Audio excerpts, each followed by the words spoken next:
पश्चिम त्रिपुरा के जिलाधिकारी कार्यालय में मंत्री सुधांशु दास की अध्यक्षता में मत्स्य पशुपालन और अनुसूचित जाति कल्याण विभाग की समीक्षा बैठक आयोजित हुई। सभी उपमंडलों के प्रतिनिधि ने इसमें भाग लिया।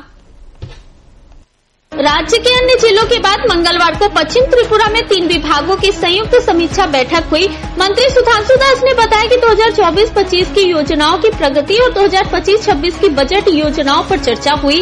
उन्होंने कहा कि राज्य सरकार इन विभागों के जरिए आर्थिक आत्मनिर्भरता लाना चाहती है।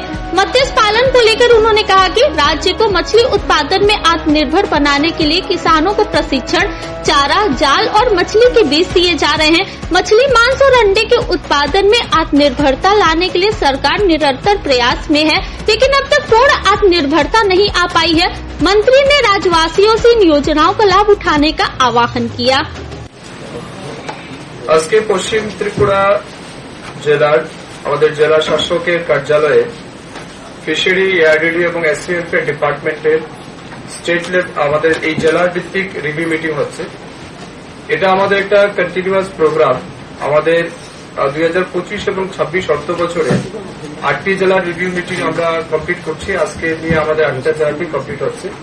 এই রিভিউ মিটিং এর মূল উদ্দেশ্য হচ্ছে আমাদের ফিশারি, এআরডিডি এবং এসসিএফ এর ডিপার্টমেন্টে 2024 এবং 25 অর্থ বছরে আমরা যে ফান্ড তাদের জন্য বরাদ্দ করেছি এবং আমাদের যে সমস্ত স্কিম প্রজেক্ট হাতে নেওয়া হয়েছিল সেটা কতটা বাস্তবায়িত হয়েছে সেটাকে আমরা পর্যালোচনা করব এবং সাথে সাথে এই ফিনান্সিয়াল ইয়ারের অর্থাৎ 25-26 ফিনান্সিয়াল অর্থ বছরে আমাদের এই দপ্তরে যে সমস্ত প্রজেক্টগুলি রয়েছে বা যে বাজেট বরাদ্দ হয়েছে সেটাকে আমরা কিভাবে দ্রুত বাস্তবায়িত করতে পারি এবং সময়ের মধ্যে সেই কাজগুলিকে কমপ্লিট করতে পারি তার জন্যই আজকে আমাদের এই রিভিউ মিটিং এর আয়োজন করা হয়েছে।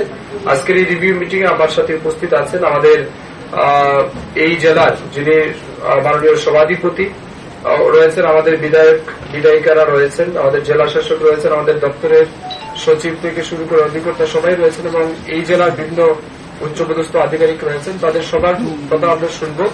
বিভিন্ন জনপ্রতিনিধি যারা এসেছেন তাদের পরামর্শ আমরা চাইব কিভাবে এই 3 দপ্তরকে কাজে লাগিয়ে আগামী দিন সবচেয়ে বেশি সুযোগ সুবিधा মানুষকে দেওয়া যায় ये उद्देश्य नहीं आज के हमारे रिव्यू मीटिंग का आयोजन करा है।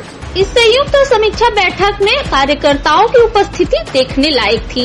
Bureau report, fact finder.